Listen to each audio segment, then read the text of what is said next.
Hello, everyone. Thank you very much for watching today. Today is Monday, August 10th, and we have a new book, a great new book.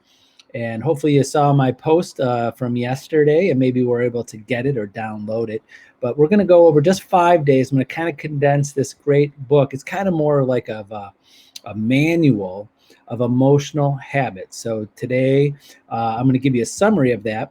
And today's book, again, is Emotional Habits, The 7 Things Resilient People Do Differently by Akash Karia.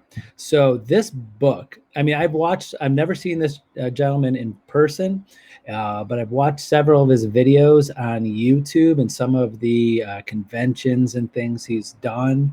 He's done a lot of top-notch rated companies in front of hundreds and hundreds, even maybe thousands of people. I've seen his videos where he's in front of hundreds and hundreds of people, and it's a great speaker. So, and I also enjoy he comes up with exactly things to do and how to handle your emotions. So again, the number 7 comes up again. We went through 7 effective habits of highly effective people by Stephen Covey. Now this is another 7. 7 is is a lucky number. So it keeps on coming up here. So in this book, I'm going to go over this week. I'm going to kind of go over some of the little summaries and things to think about, because this is not just a business book. This is something to help you with negative emotions and how to control your emotions, not control in suppressing them. This is not how to suppress your emotions. This is how to control them or use them and be prepared for them. So if you're the type of personality, and we all know them, it might be us, though, we all know those people that just can't handle certain emotions and negative emotions. And there's so many studies, and he brings up in the book that there's the most successful people are not always the most intelligent. They're not always the most educated, but we really believe, and I believe, it's the people that are more emotionally resilient in how to handle the negativity, non-positive things that happen, failures.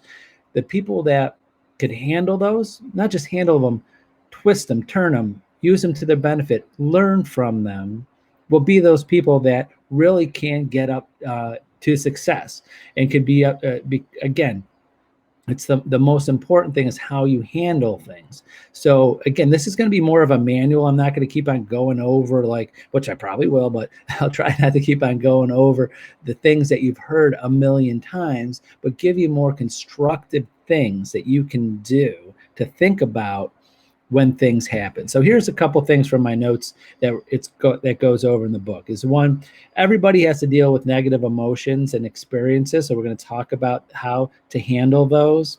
We have all heard this before. You can't choose what happens to you, but of course you can choose on how you react, how you learn from it, how you benefit from it.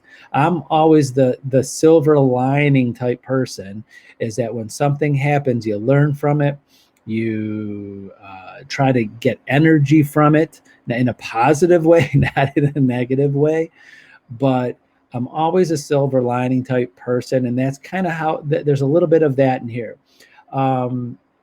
Another point is taking control of your negative feelings, again, not suppressing them, taking control of them, ownership of them, not that you created them, but you're aware of them. They're not, those negative emotions aren't going to go away. You're not going to try to forget about them. You're going to try to use them, archive them, store them, do something with them, and remember them, and try to avoid certain things in the future, or when these negative things come up in our lives, or roadblocks, you're prepared for them. Myself, and I know I use myself as an example because I know myself, but and hopefully that this comparison might help you, is that I'm the person, I spend way too much time. I know where I'm bad is I not really waste, but I spend a lot of time, if you're one of these people that spend a lot of time coming up with scenarios that might happen in the future, so you're prepared for when they happen. I do that way too much, and I try to do that. But there's a little bit in the book that I've learned on how to not compartmentalize, but also be aware of these things so I don't have to keep on going through them over and over and over in my head to remind myself to be prepared if something happens. So if you follow me along with that, but in this book, we're going to kind of go over those habits that the author brings to the table and brings to light that we should be thinking about to help be prepared and help use those things. He also brings up emotionally resilient people accept their emotions and take ownership of it. So accept them. Don't be mad at yourself over it. You know if there's something negative or it'll get you angry, it'll get you upset, it will get you sad. You take ownership of it. You know it's going to happen. You don't try to forget about it. You don't try to say, I shouldn't act this way, but now how to react to that. Also, he brings up he referred to them as power poses, things that you can do and how to emotionally feel and things mentally you can think of to help you get through negative emotions. Power poses, he brings that up, and that's really interesting, cool things that I'm going to go over this week. So again, just 5 days, real basics, overview of some things. So when we go over that, please get the book, download it, audiobook it when you can. Instead of reacting to stimulus, effective people with their emotions figure out how to focus those stimulus and those negativity to positive things. And we're going to go over that. Emotionally resilient people try to mold their beliefs and their thoughts around to control their emotions, to not be so negative about it, understand it.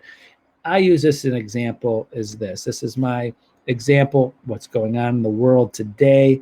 I mean, every day, everybody has their opinions. Everybody has their belief system is of that. And I see people in my life, even myself, get negatively affected. I see the news on the way out the door to the office. I see the news, read something, and my belief system is totally different than someone else's. And I get upset and angered or feel negativity about it. But you got to use, and then this book is great. This is something that a lot of people should be reading right now, is how to take that negativity that you feel and really use it for a positive purpose, and how to control it so it doesn't control you.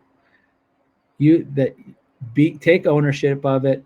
We're going to show you how, and I'm going to explain in the book how the author explains how you should pose yourself, how you should think about yourself, how should you use that negativity or sadness or anger and take ownership, understand it, but then use it. Not just try to bury it down, not try to focus on it too much, because those people that's the whole point that I mentioned earlier, is that the people that are emotionally resilient are the people that could see success or get to success easier, not all the time, than someone that just has that's smarter, that has more intelligence, someone that's just more has more education. They need the emotional, the ups and downs, and how to handle situations, how to handle the negativity, because we all have negativity in our lives. We're all going to come across roadblocks. We're all going to be sad at times. We're all going to be frustrated and angry at times. And there's going to be 7 habits that we're going to go over in this week and how to help you with that. And then one of the last things I'll go over to the summary is that emotionally resilient people keep on asking themselves more questions on how I'm going to handle this, what situations are going to come up, what should we do in these. Keep on asking yourself questions helps you get through on how you feel, getting through your feelings, getting through your thoughts, getting through how you're going to, my take on this is how you're going to get the silver lining out of that. How are you going to learn from this? How are you going to move on from it? How are you going to benefit from it? That's the questions. How, why, how, not thinking out why it happened to me, not going over to that of why this negativity happened, but how can I avoid it? How can I, when it happens again, knowing that these negative things, there's certain negative things that get us angry, frustrated, sad, that will continually come up in our lives all of the time. because we can't control it. So being aware, this is when I read the book, and this is kind of what I was thinking of, like being prepared. Now, digging in a little bit about myself too. Some people, and because I go through so many things in my head so often, that sometimes people feel that I sometimes are emotionally disconnected. But I try to explain to especially the people close to me is that no, I've already been prepared for this. I've already been through it. I've already know how to do it. If you're one of those people that someone goes, how do you handle this?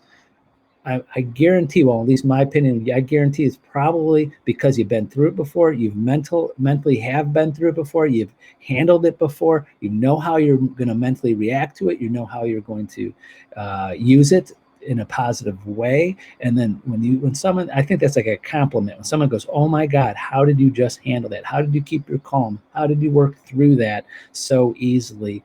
That to me is that's emotionally resilient. Sometimes it's a fine line. People think it's emotionally disconnected, but if you remind those people, if you're that type of person, this is what I try to do with the people in front of me or in closest to my life, is that no, it's in my head. I'm going through all of the emotion. I just sometimes don't show it as much, and I don't crumble as much in front of everybody. I've already been through it. I've seen it. I'm not suppressing it. I've been through it. I'm just kind of processing it. I use that a lot. So the people closest to me hate that word. I said, what's going on in your head? I go, I'm processing right now of what's going on in the situation and going to move on from it.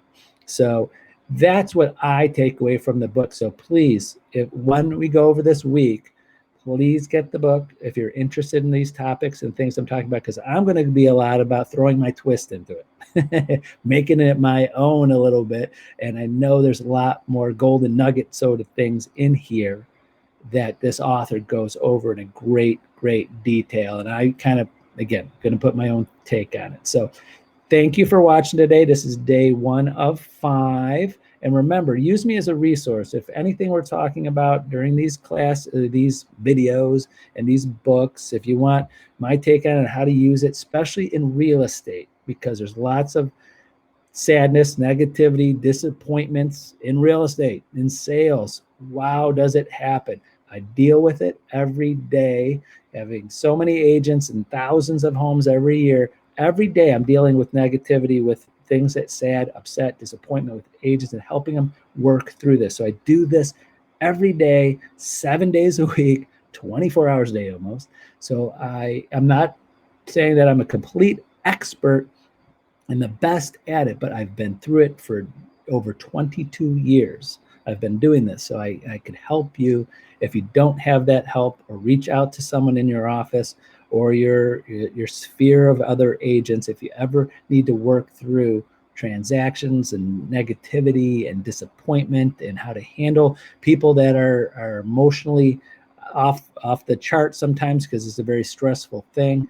Use people as a resource, because I've said this before in videos, and you already know this, is that this business is dealing with people. We sometimes feel like we are psychiatrists and psychologists more than we are realtors and helping them with the actual nuts and bolts of a transaction. So you need someone, therapy, group therapy, so to say. Even psychiatrists and psychologists sometimes go to their own psychiatrists and their own psychologists, because they just need to run ideas and just work through things. I'm happy to do that. I love to do it. And if you need that kind of resource, if you don't have it, or I'm here for you, no matter what company, what office you're with. Feel free to call or text me anytime. So that's it. Have a wonderful day, and we'll see you tomorrow at 11. Bye-bye.